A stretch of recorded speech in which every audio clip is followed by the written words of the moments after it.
अस्सलाम वालेकुम, कैसे हैं आप सब। Let's test your mind. आज की इस वीडियो में मैं आपको कुछ सवालात दूंगी और आप लोगों ने उसके जवाबात मुझे कमेंट्स में ज़रूर बताने हैं। सवाल नंबर 1, एक चीज़ चलते चलते थक जाती है लेकिन अगर उसकी गर्दन काट दें तो वो दोबारा चलने लगती है। जवाब पेंसिल।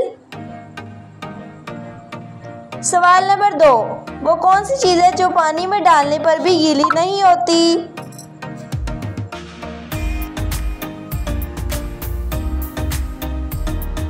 जवाब साया।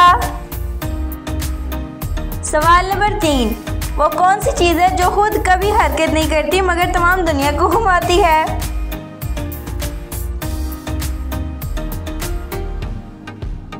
जवाब सूरज।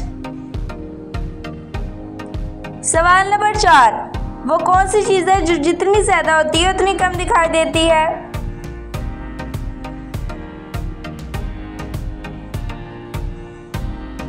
जवाब अंधेरा। सवाल नंबर 5, एक ऐसी चीज़ जो सबके पास होती है लेकिन उसका इस्तेमाल दूसरे लोग करते हैं।